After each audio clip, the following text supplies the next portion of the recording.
안녕하세요. 저는 경기도에 살고 있는 30대 여성입니다.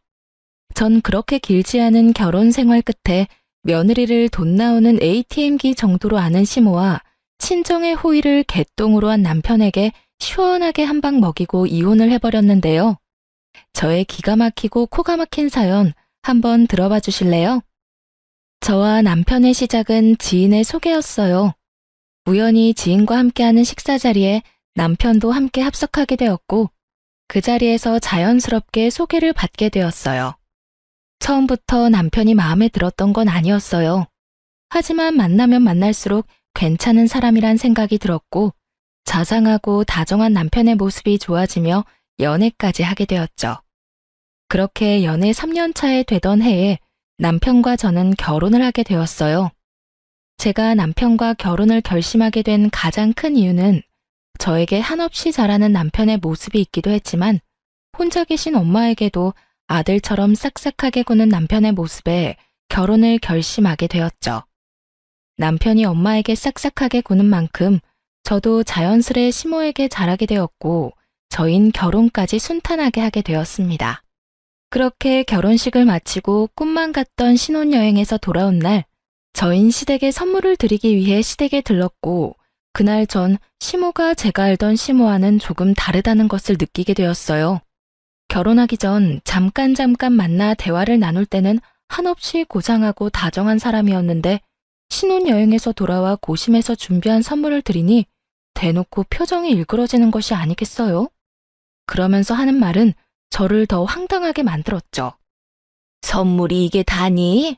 고작 스카프? 사돈 선물은 뭐 샀니?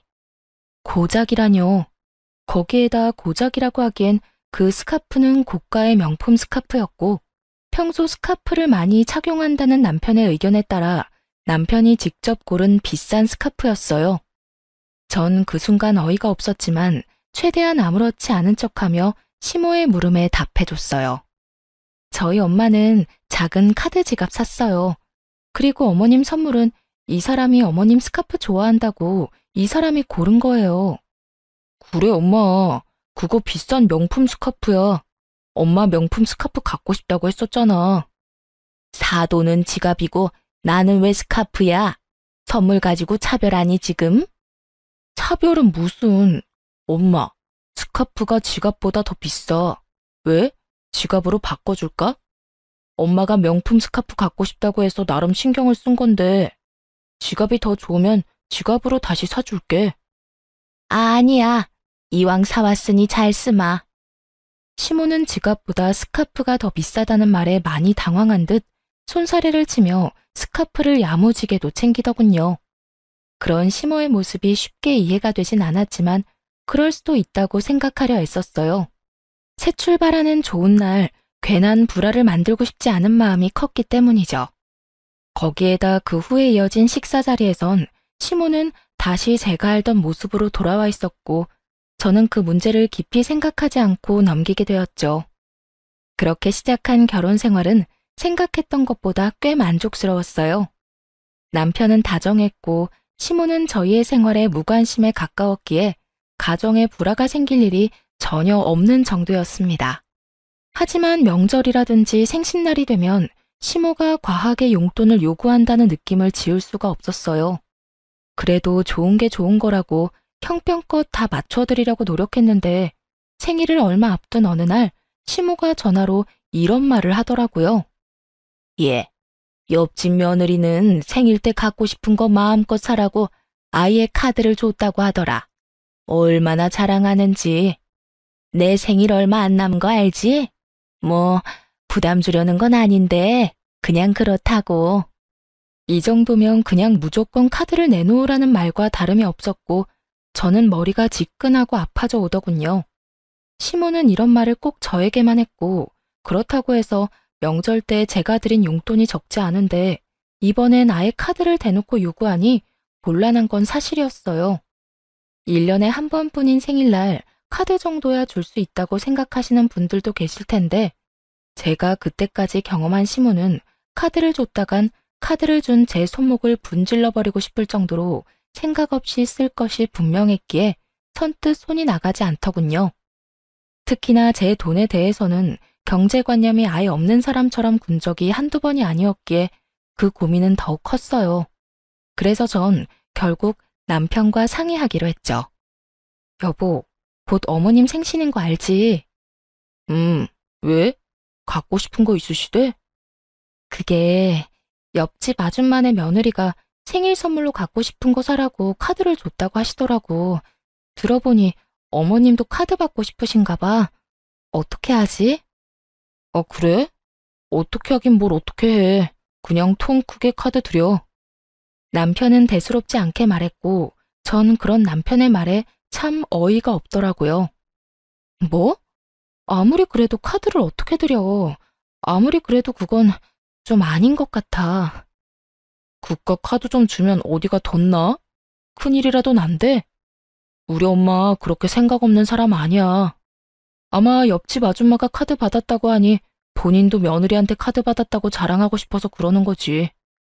생각 없이 막 쓸 사람이 아니라고.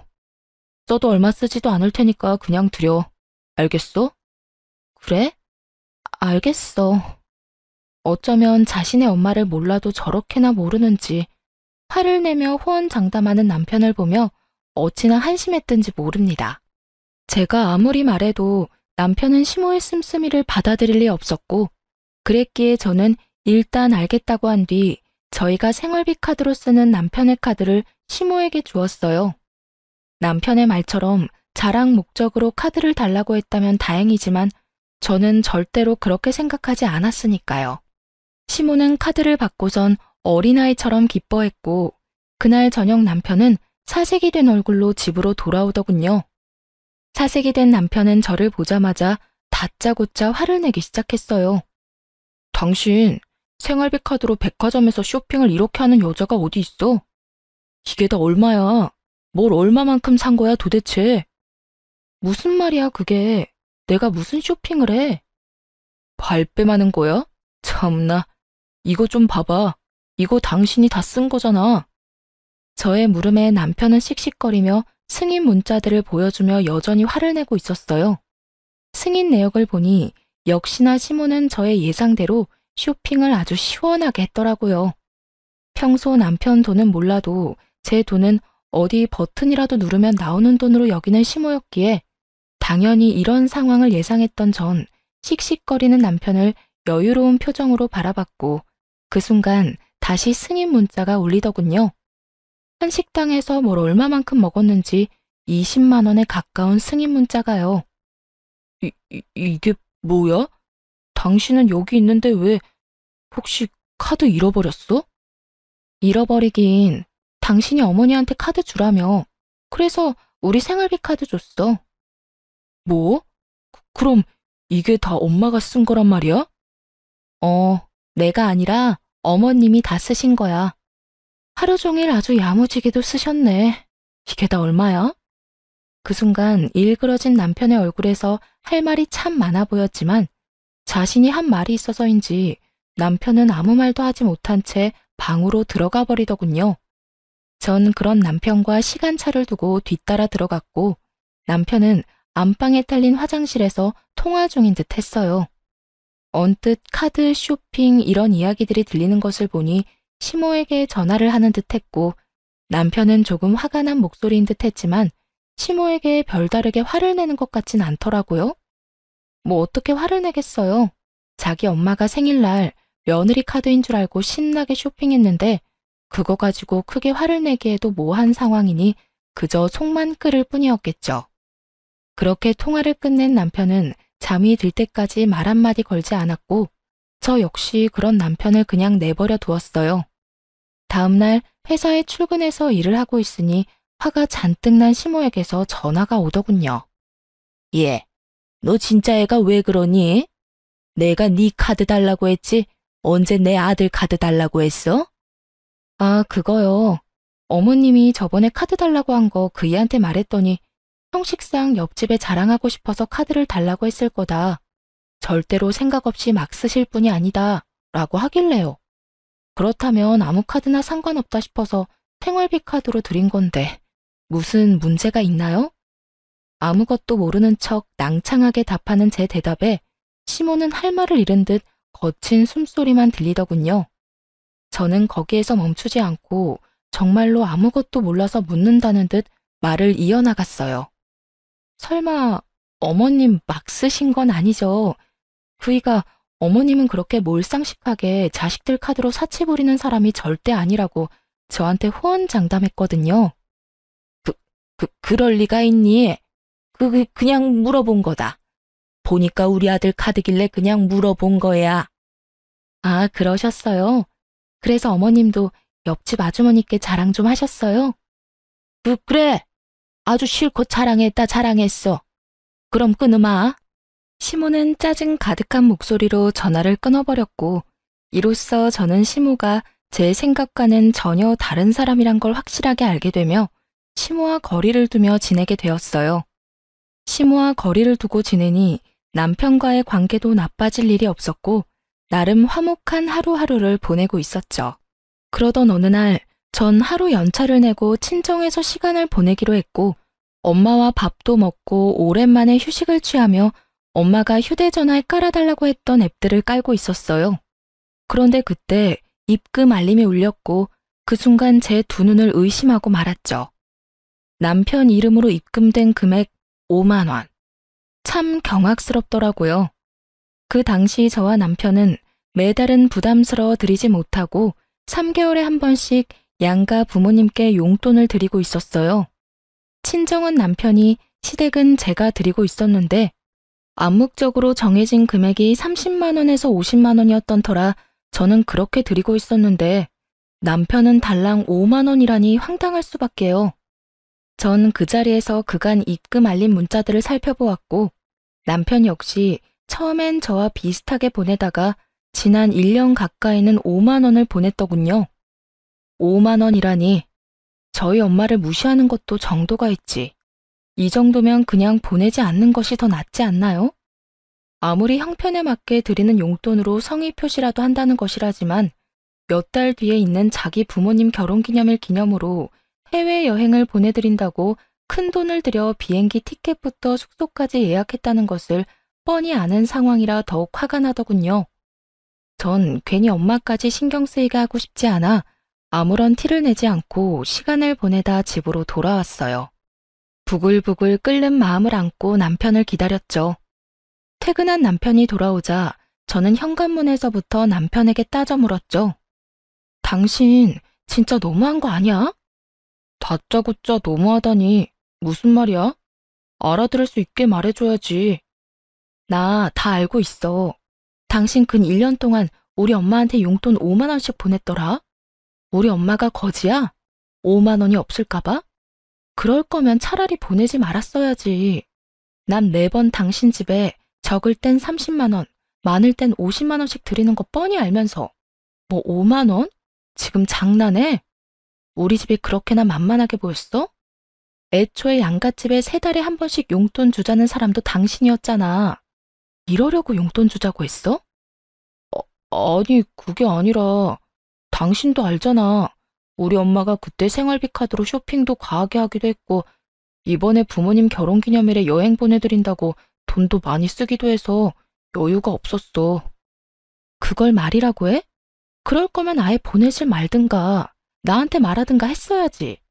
애들 용돈 주는 것도 아니고 3달에 한 번, 그것도 당신이 그렇게 하자고 해서 드리는 용돈인데 그걸 딸랑 5만 원을 보내는 게 말이 된다고 생각해? 그리고 당신이 5만 원씩 보내기 시작한 게 1년이 다 돼가던데 그걸 변명이라고 하고 있는 거야? 지난 1년 동안 그렇게 힘든데 최근에 당신 부모님 해외여행 보내드릴 생각은 어떻게 했어? 다 말이 안 되잖아. 미안해. 이리저리 좀 힘들어서 그랬어. 내가 힘들다고 안 보내기엔 장모님이 기다릴 것 같아서. 그래도 5만 원은 아니었는데 미안해. 한 가지 확실하게 말할 수 있는 건 장모님을 무시한다거나 그런 건 전혀 아니었어. 난 장모님도 아무 말씀 안 하시니까 지레심작으로 괜찮으신가 보다 하고 안일하게 생각했어. 정말 미안. 그런데 어떻게 알았어? 혹시 장모님이 말씀하셨어? 우리 엄마가 그런 말을 했겠어? 그런 말을 할 거였으면 당신이 5만 원도 용돈이라고 처음 보냈을 때 당장 말했었겠지. 내가 오늘 친정 가서 엄마 휴대전화 정리해주다가 봤어. 내가 진짜 엄마 볼 면목이 없어서. 어쨌든 당신한테 정말 실망이야. 남편은 다시 한번 절대 친정을 무시하려고 했던 행동이 아니라며 싹싹 빌었지만 저는 이미 마음이 상할 대로 상해버렸고 죄인 얼굴을 하고 비는 남편에게 이렇게 말했어요. 다 됐고 앞으로 각자 집은 각자 알아서 챙기자. 생신, 명절, 어버이날 그게 뭐든 다. 각자 집은 각자 알아서 챙기자는 말이야. 그리고 당신 한 번만 더 우리 엄마한테 이딴 식으로 대했다간 나 가만히 안 있을 테니까 그런 줄 알아. 알겠어. 정말 미안해. 남편은 그날 이후 저와 엄마에게 다시 잘하려는 모습을 보였고 전 그런 남편을 보며 이렇게 이혼하는 건 아니라는 생각에 마지막이라는 심정으로 남편을 받아들이려고 노력했어요. 그렇게 시간은 흘러 다시 용돈을 드리는 날이 다가오고 전 남편에게 통보했듯이 시댁이 아닌 친정으로 용돈을 붙여드렸어요. 하지만 이런 저와는 달리 남편은 시댁에 용돈을 주지 않은 듯했고 시모에게서 전화가 왔더라고요.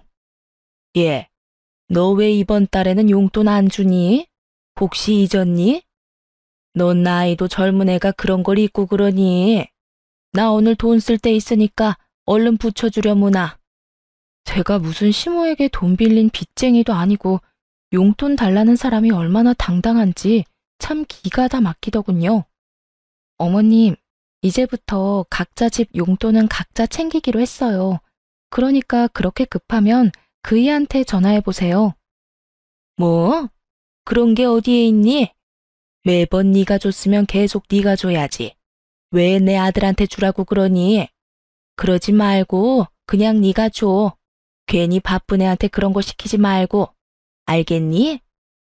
언제나 늘 그렇듯 돈만 연관되었다 하면 시모는 독불장군처럼 대화가 통하지 않았고 전 그런 시모를 잘 알기에 일단 알겠다는 말과 함께 전화를 끊고 돈을 붙여주었어요. 남편이 그랬듯이 딱 5만 원을요. 돈을 입금하고 얼마 지나지 않아 시모에게서 득달같이 전화가 다시 오더군요. 너 지금 5만 원 붙인 거니? 나랑 지금 장난해? 오냐 오냐 해줬더니 시험이 무서운 줄 모르고 날 무시해도 유분수지. 어디서 5만 원을 보내 5만 원을? 내가 무슨 거지인 줄 알아? 그러게요. 저도 잘나신 어머님 아들이 저희 엄마한테 근 1년 동안 딸랑 5만 원씩 보내길래 무시해서 그런 줄 알았더니 그건 아니라고 하더라고요. 그래서 저도 무시하는 건 아니고 남편이랑 너무 차이나게 용돈 드리는 것도 아닌 것 같아서 딱 5만 원 보낸 건데 무슨 문제 있을까요? 어쨌든 이번 달부터 각자 집은 각자 챙기기로 해서 제가 굳이 드릴 필요는 없지만 어머님이 당장 내놓으라고 이리 성하니 제가 인심 써서 드리는 용돈이에요. 그러니 아껴 쓰세요, 어머님. 뭐라고? 내 아들이 5만 원을? 그랬을 리 없다. 절대 아니야. 저도 제 두 눈을 의심했지 뭐예요. 정 못 믿겠으면 직접 아들한테 전화해서 물어보세요. 그럼 끊어요. 며느리를 빚쟁이 대하듯 막 대하는 시모에게 저 역시 친절하게 예의를 다해야 할 필요를 느끼지 못했고 이때쯤부턴 저 역시 시모에게 대우라는 걸 하지 않게 되더군요. 오는 대우가 그따위이니 가는 대우 역시 이따위일 수밖에요. 특히나 돈 선물 때문에 매번 이 난리이니 미운 정도 떨어져 버린 지 오래였어요. 이런 인간이란 걸 왜 진작 알지 못했을까 회의감마저 들었으니 시모와 예전처럼 지내기는 이미 글러버린 일이었죠. 한 번만 더 전화가 온다면 어떻게 대응을 해줄까 고민했지만 시모는 더는 저에게 전화가 오지 않았고 시모 대신 화가 잔뜩 난 남편이 집에서 퇴근한 저를 기다리고 있더군요. 당신 우리 엄마한테 다 말했어? 내가 장모님 용돈 5만 원 드렸던 거 다 말했냐고. 왜? 왜? 지금 그게 할 말이야? 그런 걸 왜 말해? 우리 엄마 당신 때문에 해외여행도 안 간대. 내가 그렇게까지 힘든 줄은 몰랐다고. 그냥 여행 안 가도 되니까 생활에 보태 쓰라고 하더라. 왜 그런 소리를 해서 엄마 아빠 여행도 못 가게 만들어? 왜 무능한 아들을 만드냐고? 어쩔 거야? 어떻게 책임질 거냐고? 지금 나한테 책임을 묻는 거야? 정신 차려라, 제발. 당신은 내가 시간이 남아도는 사람처럼 보이니? 내가 시간이 남아돌다 못해 심심해 미치기 직전이라 어머니한테 전화까지 해서 어머님 잘난 아들이 우리 엄마한테 용돈이랍시고 5만 원씩 주고 있었더라 하고 미주알 고주알 다 말하고 다녔을까봐? 그럼 엄마가 어떻게 한 거야? 어떻게 알았겠어. 상황이 머리에 안 그려지니? 그 대단하신 당신 엄마가 나한테 오늘 전화 왔더라. 용돈 내놓으라고. 난 무슨 어머니한테 빚이라도 진 줄 알았어. 고함 지르는 것도 모자라서 욕까지 하면서 돈 내놓으라고 하는데 내가 참 할 말이 없더라고. 그래서 5만 원 보내드렸더니 더 난리 부리시던데. 그래서 다 말해드린 거야. 해외여행? 참나 진짜. 그냥 잘 됐다고 생각해. 그렇지 않아도 그 여행 예약 때문에 금전적인 타격도 컸을 텐데 다 취소하고 그 돈으로 용돈이나 더 챙겨드려. 아까 어머님이 오늘 꼭 쓸 데 있다고 돈 빨리 달라고 하던데. 아무리 그런 상황이라도 꼭 그런 말까지 해야 했어? 그리고 그런 상황이면 나한테 말해서 용돈 드리라고 하면 되지. 꼭 나한테 복수하는 사람처럼 겨우 5만 원을 붙여줬어야 해? 당신 정말 너무한 거 아니야? 너무한 사람이 누군데. 회사에서 일하는 시간인 거 뻔히 알면서 전화해서 돈 맡겨놓은 것처럼 돈 내놓으라고 욕하는 건 안심해? 아니, 어머님은 내가 돈 나오는 기계도 아니고 왜 매번 당신 돈은 그렇게나 아까워하면서 내 돈은 당연한 거라고 생각하시는 거야? 그 생각 자체가 너무한다고 생각 안 해? 전 그간 쌓였던 말을 뱉어냈고 그런 저를 보던 남편은 씩씩거리며 집을 나가버리더군요. 그렇게 집을 나가버린 남편은 새벽까지 돌아오지 않았고 늦은 새벽 다른 사람도 아닌 엄마에게서 전화가 걸려왔어요. 저는 걱정스러운 마음에 전화를 받았고 엄마는 다급한 목소리로 집으로 빨리 오라고 하더군요. 남편이 지금 친정에 왔다면서요. 희정아, 너 지금 빨리 집으로 좀 와. 엄마, 왜? 무슨 일 있어? 이 새벽에 무슨 일이야? 그게 정서방이 지금 여기에 왔어. 보기엔 술 많이 먹은 것 같은데 엄마 혼자서는 감당이 안 돼. 뭐? 정서방이? 그래, 보니까 많이 속상한 일이 있었는 것 같은데 빨리 와서 데리고 가려무나. 수학이 넘어 엄마의 다급한 목소리와 함께 잔뜩 취한 남편의 목소리가 들려오는데 정말 이게 무슨 일인가 싶더군요. 전 서둘러 친정으로 갔고 현관문을 열고 마주한 장면은 정말 최악 중의 최악, 가관 중에 그런 가관도 없더군요. 온 거실에 남편이 풍기는 술 냄새로 가득했고 제 몸 하나 가누지 못하고 있는 남편은 엄마를 향해 제 욕을 서슴없이 하며 술주정을 부리고 있더군요. 장모님 잘난 그 딸이 글쎄 남편 무시하는 것도 모자라 시댁까지 무시하고 있다고요. 정서방, 자네 많이 취했네. 할 말 있거든 내일 하고 오늘은 그만 돌아가게. 네, 저 취했습니다. 술 좀 먹었어요. 제가 왜 이렇게 술 먹었는지 아세요? 글쎄, 오늘 우리 엄마한테 5만 원을 보냈다네요. 어쩌면 그럴 수가 있냐고요. 제가 5만 원 보냈다고 자기도 5만 원 보냈대요, 글쎄. 이게 말이나 되나요? 친정이랑 시댁이 같냐고요. 저 여자 아주 몹쓸 여자예요. 남편의 주정이 계속되는 사이 엄마는 머리를 부여잡으며 곤란해했고 전 할 수만 있다면 남편의 입을 찢어버리고 싶을 정도로 화가 끓어오르고 있었어요. 그야말로 남편이 개가 된 모습을 보는데 전 어떤 말도 섞고 싶지 않더라고요. 생각 같아선 버리고 집으로 돌아오고 싶었지만 그럴 순 없는 노릇이기에 끊임없이 주정을 늘어놓는 남편을 끌고 집으로 돌아왔어요. 그 후 남편과는 말도 섞지 않으며 이혼하기로 결심을 굳혀가고 있었어요. 다음 날 술이 깬 남편은 저에게 어떤 사과의 말도 하지 않더라고요. 물론 친정에도 찾아가서 빌기는커녕 연락조차 하지 않은 듯 했고 전 굳이 그런 인간을 붙잡고 당장 사과하라고 말하기도 싫어서 아무 말도 하지 않고 있었어요. 건성건성 시켜서 하는 사과 해봤자 뭐하며 받아봤자 뭐하겠어요? 반성도 없고 변하는 것도 없을 텐데요. 그렇게 저흰 돌이킬 수 없는 관계가 되어가고 있었습니다. 그러는 와중 시모의 생일은 다시 다가왔고 시모에게 전화가 왔더군요. 아가, 조금 있으면 내 생일인 건 알지? 네, 잘 알고 있어요.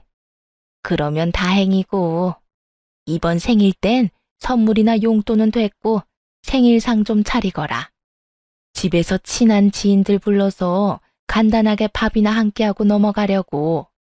이번 주 주말에 한 10명 정도 오기로 했으니까 그런 줄 알고, 좋아하는 음식들이 다 다르니까 꼭 챙겨야 하는 음식은 따로 문자로 보내주마.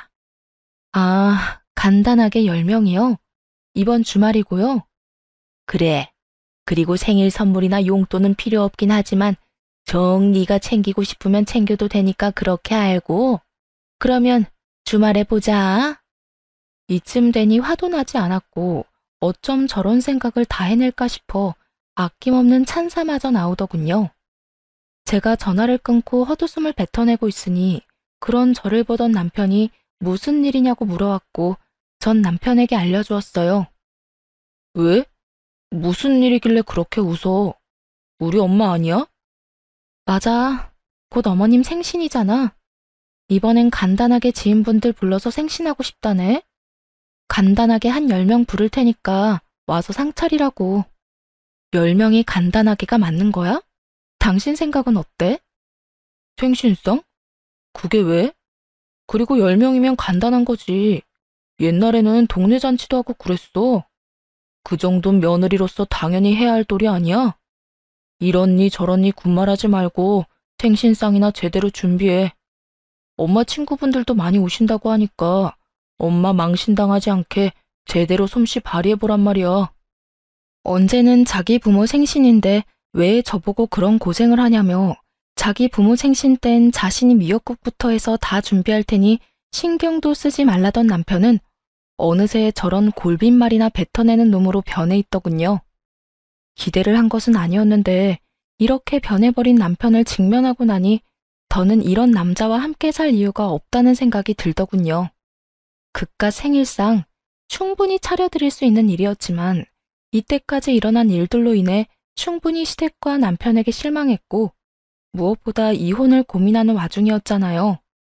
친정에서 그런 잘못까지 저질러 놓고서도 관계의 개선을 위해 전혀 노력하지도 않는 남편을 보며 저 역시 가정을 지키는 것을 포기한 것이었죠.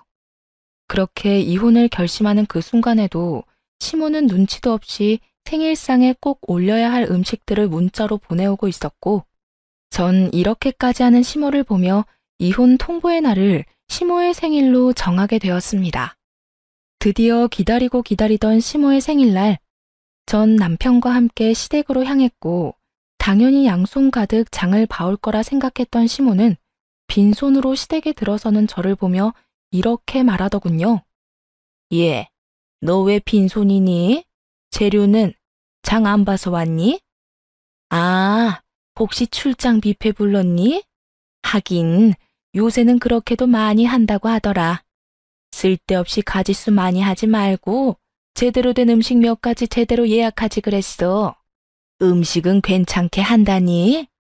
오늘 오는 친구들이 입이 고급이라 걱정스럽긴 하네. 시모는 혼자 김칫국을 사발채 들이키고 있었고 저는 그런 시모와 남편에게 할 말 있다며 잠시 앉아보라고 했죠. 그렇게 시모와 남편은 제 앞에 나란히 앉았고 전 준비한 말들을 시작했어요. 어머님, 오늘 출장 뷔페는커녕 생일상 준비조차 안 했으니까 지금이라도 친구분들 오지 말라고 연락하세요. 제 말에 시모와 남편은 인상을 있는 대로 구기더니 차례대로 저에게 따져 묻기 시작하더군요. 그게 무슨 말이니? 생일상을 안 차린다니? 너 오늘 내 생일인 거 잊었니? 생일상도 안 차릴 거면 여기에 왜 온 거야? 그러게, 당신 지금 무슨 말을 하고 있는 거야? 오늘 엄마 생일상 준비하라고 했었잖아. 며느리가 돼서 그 정도는 당연히 해야 한다고 했던 내 말 잊었어? 하나뿐인 며느리가 하나뿐인 시어머니 생일상 하나 못 차린다는 게 말이 된다고 생각해? 두 사람은 사태 파악을 전혀 하지 못하고 저에게 따져묻기 바빴고 전 그런 두 사람에게 통보했습니다. 당신 말이 맞아. 그러니까 나 이 집 며느리 더는 안 할 거거든. 어머님, 저희 집 며느리 자리 반납할게요. 더는 더럽게 치사해서 못 해먹겠어요. 그러니까 제가 생신상이든 밥상이든 차릴 필요가 없지 않나요? 저의 통보에 시모는 멍하니 저를 바라보았고 남편은 득달같이 몸을 세우며 저에게 따져 묻더라고요. 뭐? 그게 무슨 말이야? 며느리를 안 한다니? 설마 이혼이라도 하자는 말이야? 이혼해. 나 더는 이런 집 며느리도 당신 부인도 못 해먹겠어. 야, 이런 일로 이혼은 무슨 이혼이야?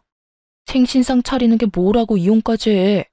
당신 이것밖에 안 되는 사람이야? 당신 정말 멍청하구나. 내가 이까지 생신상 때문에 이혼까지 하겠어? 그러면 도대체 왜 이혼까지 하자는 거야? 이걸 모르니까 이혼하자는 거야. 당신, 우리 친정에서 그런 일 있고 나서 우리 엄마한테 찾아가서 용서는 빌었어? 찾아가지는 못하더라도 전화로 용서는 구했냐고. 그것뿐이야. 이때까지 당신이 나한테 한 모든 행동들 너무 실망스러웠지만 꾹꾹 참았는데 더는 안 되겠어. 사위로서 도리는 다하지도 않으면서 며느리로서 도리는 과하게 바라는 당신이랑 더는 살고 싶지 않아. 남편은 자기가 저지른 잘못은 아는지 말이 없었고 그런 남편을 대신해 시모가 저에게 따지고 묻기 시작하더군요. 용서? 내 아들이 왜 사돈한테 용서를 구해야 해? 내 아들이 뭘 그렇게 잘못할 일이 있다고? 용서는 네가 나한테 구해야지. 이게 무슨 버릇없는 짓거리야? 어디 시어미 앞에서 이혼을 운운해? 어머님 그 잘난 아들이 꼭두 새벽에 만취가 돼서 친정에 찾아갔어요. 그뿐이에요. 저희 엄마 들으라고 제 욕을 또 얼마나 했는지 몰라요.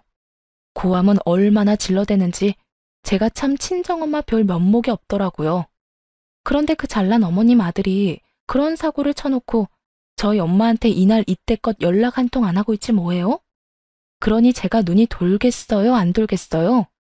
그러니 제가 어머님 생신상이나 차리고 있고 싶겠어요? 언성을 높이는 시모와 그런 시모에게 뒤지지 않을 만큼 고함을 지르는 저. 그야말로 난리도 그런 난리가 없었습니다.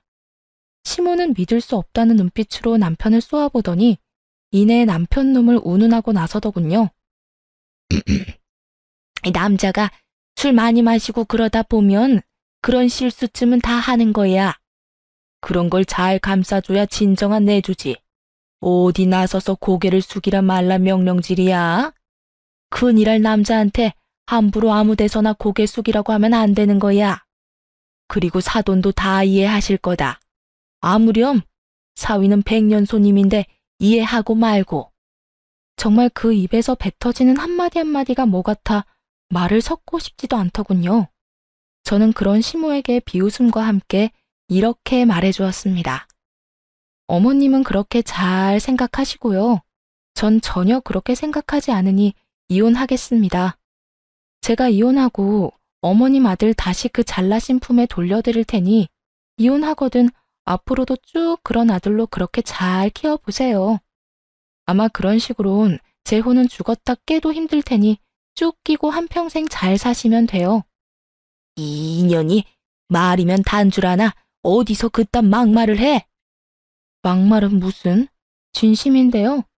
잘 생각해 보세요. 재혼을 한다 한들 어떤 여자가 버티고 살겠어요? 그러니까 저처럼 남의 집 귀한 자식 인생 망치지 말고 그냥 어머님 품에 쭉 끼고 사세요. 시모는 제 말에 화가 잔뜩 났는지 몸을 부들부들 떨며 제 뺨을 때려버리더군요. 한 대 맞을 각오는 했던 터라 놀랍지도 않더군요. 저는 시모에게 맞자마자 놀란 눈으로 상황을 지켜보는 남편에게 다가갔고 그대로 남편의 뺨을 때려버렸어요. 제가 남편의 뺨을 있는 힘껏 때려버리자 시모는 악소리를 지르며 저에게 달려들더군요. 내 인연, 어디서 내 아들을 때려? 네가 뭔데? 니까짓 게 뭔데 내 눈앞에서 내 아들을 때려? 오늘이 네 제삿날인 줄 알아. 내가 더 가만히 둘 것 같아? 전 악다구니를 쓰며 달려드는 시모의 팔을 붙잡아 내팽개치며 이렇게 말했어요. 제가 한 대 맞아들이니까 힘으로 저를 이길 수 있을 거라고 생각했어요?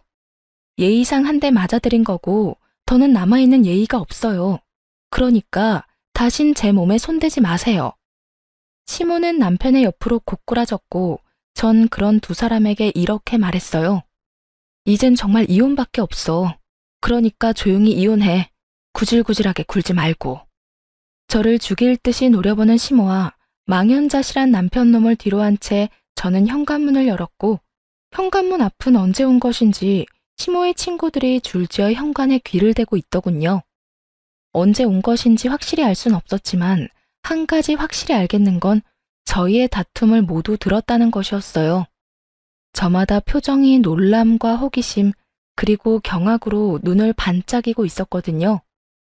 전 그런 구경꾼들을 위해 현관문을 닫지 않고 들어가 보라고 했고 그 열린 문틈으로 시모의 한탄이 들어오더군요. 이놈아, 어쩌다 그런 짓까지 했어? 술을 마시려거든 곱게 마셔야지. 어쩌다 사돈 집까지 찾아가서 그딴 주정을 부렸냐고. 그리고 그딴 짓을 했으면 당장 다음 날이라도 찾아가서 용서를 구했어야지. 뭘 잘했다고 고개 빳빳이 들고 그러고 있어? 네가 사돈 용돈으로 5만 원 줬다고 할 때도 내가 기가 막혔는데 뭐? 술주정? 이걸 어쩔 거야? 그러면 어떻게 해? 돈이 없는데. 이게 다 엄마 때문이잖아. 엄마가 내 카드로 쇼핑만 안 했어도 5만 원 드릴 일도 없었고 엄마가 해외여행 보내달라고 노래만 부르지 않았어도 내가 그렇게 생활이 힘든 일은 없었다고. 술주정? 그까짓 게 왜? 엄마가 아까 그랬잖아. 남자가 술 마시고 그러다 보면 그런 실수도 하는 거라고. 실수 좀 한 것뿐인데 굳이 내가 장모님한테 찾아가서 용서까지 빌어야 해? 내가 왜? 아니 이 녀석이 진짜 그래도 정신 못 차리고. 나 같아도 이혼하지 이혼해. 나 같아도 너 같은 인간이랑 못 살겠다. 그때까지도 정신을 못 차린 남편과 그런 남편을 질책하는 목소리가 밖으로 새어나오고 시모의 지인들은 저마다 남편을 욕하기 바쁘더군요. 저런 인간 말종도 또 없다고요. 전 그런 욕들을 뒤로 한 채 집으로 돌아왔고 그 이후 빠르게 이혼을 진행했어요. 남편은 저의 예상대로 이혼의 비협조적이었고 전 소송까지 진행하게 되었죠. 소송을 진행하는 동안 전 친정에서 지내고 있었고 남편은 마지막까지 발악하며 친정까지 찾아와 울고불고 하며 빌더군요. 여보, 정말 잘못했어. 내가 정말 미쳤었나 봐. 막상 당신이랑 이혼해야 한다고 생각하니까 나 정말 죽을 것만 같아. 나 당신 없이 못 살아. 그러니까 사람 하나 살리는 셈치고 한 번만 용서해주면 안 될까? 어쩌지? 난 당신이랑 살면 죽을 것 같은데? 여보, 내가 진짜 잘할게. 정말이야. 내가 이렇게 빌잖아. 진작 좀 잘하지 그랬어. 이제 와서 이래봤자 소용없으니까 그만하고 돌아가. 단호한 저의 태도에 남편은 도저히 안 되겠다 싶었는지 엄마 다리를 붙잡고 늘어지더군요. 장모님, 제가 앞전엔 정말 잘못했습니다. 제가 술을 너무 많이 마셔서 제정신이 아니었다고요. 그러니까 장모님이 이 사람 좀 설득해 주세요. 이런 일로 이혼이라니 말도 안 되잖아요. 그러게, 진작 좀 잘하고 살지. 이제 와서 이렇게 한들 무슨 소용이야. 이미 마음이 떠난 것을. 그러지 말고 일어나서 돌아가게. 나도 더는 할 말이 없네. 장모님, 그런 일 있기 전까지 제가 얼마나 잘했습니까? 이번 한 번만 넘어가 주시면 그것보다 곱절로 더 잘하며 살겠습니다. 정말이에요. 각서라도 쓸 수 있으니 한 번만 더 믿어주세요. 남편 놈은 아예 엄마의 발밑에서 눈물 콧물 다 쏟으며 애원했지만 그간 이야기를 다 들은 엄마는 마음을 돌릴 리 없었고 한참을 빌던 남편은 지쳤는지 축 처진 어깨를 하고 돌아가더군요. 그 꼴을 보는데 안쓰러운 마음이 들기는커녕 다시는 찾아오지 말라고 소금까지 뿌려주었습니다. 그렇게 이혼만 마무리되길 기다리는데 시모까지 친정으로 찾아왔더군요. 전혀 예상치 못한 시모의 방문에 이게 무슨 일인가 싶더군요. 시모는 엄마의 손을 붙잡고 울며 빌기 시작했고 그 악어의 눈물엔 다 이유가 있더군요. 사돈, 앞날 창창한 애들 이혼까지 해서 되겠어요? 그러지 말고 사돈이 설득 좀 시켜주세요. 아이고, 사돈. 저한테 이러셔도 아무 소용 없어요. 이미 마음이 떠났더라고요. 마음은 떠났는데 몸만 붙잡고 살라고 할 수도 없는 노릇이고, 그냥 이혼하는 게 애들 앞날을 위해서도 좋은 일 같아요. 사돈, 저 좀 살려주세요. 저도 그렇게 생각하고 그냥 이혼시키려고 했습니다. 그런데 바깥 양반이 모든 걸 알고 난리가 났습니다. 며느리 맘 안 돌려놓으면 저도 제 아들도 가만두지 않겠다고요. 그러니까 두 사람 살린다고 생각하고 다시 한 번만 설득 좀 해주세요, 사돈. 이렇게 부탁드릴게요. 시모는 아예 엄마에게 고개까지 숙이며 애원했고, 그런 시모의 모습을 보며 그럼 그렇지 싶더군요. 아들이 뻔히 잘못한 걸 다 알면서도 제 앞에서 아들 편만 들던 시모가 저렇게 갑자기 고개를 숙이고 들어올 리가 없었으니까요. 평소 집안일은 시모에게 믿고 맡기는 시부는 가정 내에서 이런 일이 일어나는지도 몰랐을 테고, 믿고 맡긴 결과가 아들의 이혼이라니 화가 머리끝까지 난 것이었겠죠. 거기에다 시모의 생일날 모인 지인들은 시부도 아는 지인들이었으니 시부의 귀에 이혼 사유가 들어가고도 남았을 테고요. 화를 잘 내지 않는 대신 한번 화를 내기 시작하면 끝장을 보고야 마는 시부의 정성을 잘 아는 저였기에 시모의 저 자세가 이해되고도 남더군요. 시모는 계속해서 엄마에게 매달리고 있었고, 다른 사람도 아닌 시모가 그런 식으로 나오니 엄마도 남편에게만큼 강경하게 대응하지 못하고 있더군요. 전 그런 시모의 손을 휙 뿌리쳐주곤 이렇게 말했어요. 이제 와서 이래봤자 아무 소용없어요. 마음 약한 우리 엄마한테 울고불고 하면 어떻게 될 줄 아셨나 본데, 이혼하는 당사자는 저예요, 저. 우리 엄마가 아니고요. 아가, 내가 정말 잘못했다. 네가 한 번만 마음 돌려주면 앞으론 너희한테 연락도 하지 않으마. 집안 행사에도 네가 오고 싶지 않다면 오지 않아도 되고, 그까짓 용돈도 안 줘도 돼. 그냥 내 아들이랑 살아만다오. 응? 왜 잘못을 저지른 것들은 뒤늦게 후회하는 척을 하며 악어의 눈물을 흘려대는지 모르겠더군요.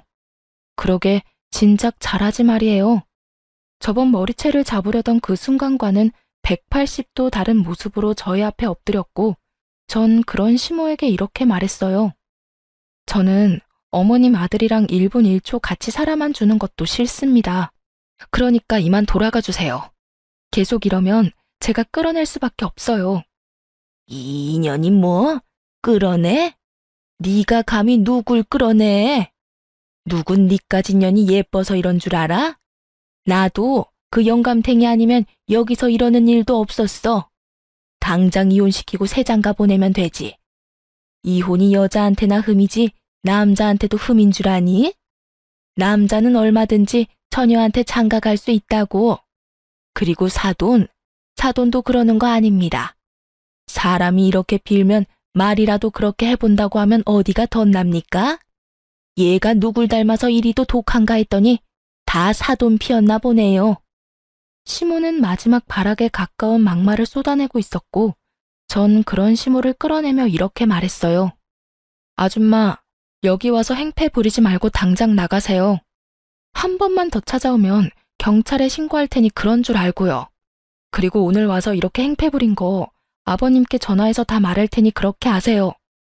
질질 끌려 쫓겨난 시모는 굳게 닫힌 현관문 앞에서 한참이나 난동을 부려댔고, 제가 부른 경찰분들이 오고 나서야 시모는 집으로 돌아갔습니다. 그렇게 두 사람은 찾아오지 않았고, 전 소송에서 이기며 시모와 남편에게 위자료를 받고 이혼하게 되었어요. 이혼이 확정되는 당시 전 남편의 몰골은 거의 폐인에 가까웠고, 그 모습을 보는데 참 통쾌하더군요. 저딴 인간 때문에 망친 제 인생이야. 앞으로 제가 열심히 행복하게 잘 살면 회생이 될 테지만 그 인간은 회생이 불가능해 보였어요. 이혼과 동시에 전 번호도 바꿔버리고 회사도 이직해 전 남편과 전 시댁의 소식은 듣지도 전하지도 않고 살고 있어요. 가끔 이혼 후 전 시모와 전 남편이 전 시부에게 정말로 쫓겨는 났을까 문득 궁금해질 때도 있지만 굳이 알아서 뭐 하겠어요. 이미 끝난 인연이고 더는 그런 인간들 이야기로 귀를 더럽히고 싶지도 않은걸요. 전 이직한 회사에서 잘 지내고 있습니다. 그 지옥 같은 결혼 생활에서 탈출한 지도 5년이란 시간이 다 되어가고 현재는 남자친구도 있어요. 제가 이혼한 지 3년이 지났을 때 회사에서 만난 남자로 제가 언제나 늘 최고고 제일 예쁘다고 해주는 제 눈엔 세상 누구보다 멋진 남자예요. 한번 크게 대인 상처가 있어서 그런지 아직까지 결혼 생각은 없긴 하지만 사람 일은 또 모르는 일이지 않나요? 그래서 무조건 아니다, 안 된다 생각하지 않고 마음을 열고 천천히 알아보려고요. 이로써 저의 긴 사연도 끝이 났어요. 어떠셨나요? 답답하신 분들도 통쾌하다 하신 분들도 계셨을 것 같아요. 결혼 생활을 시작할 당시 전 남편을 위해서라도 시댁과의 관계를 원만하게 유지하고 싶었고 그랬기에 더욱 그러려니 하며 노력하고 살았습니다. 하지만 시간이 지나 지금 생각해보니 제가 잘못 생각했던 것 같아요. 아닌 건 아니고 옳은 건 옳은 건데 말이죠. 혹시나 저처럼 시댁의 과한 요구에도 가정을 지키기 위해 참고 인내하며 사시는 모든 아내분들, 부디 우리 할 말은 적당히 하고 살아요. 그러면 저는 이만 물러가 볼게요. 긴 시간 함께 해주셔서 너무 감사합니다. 다들 행복하세요.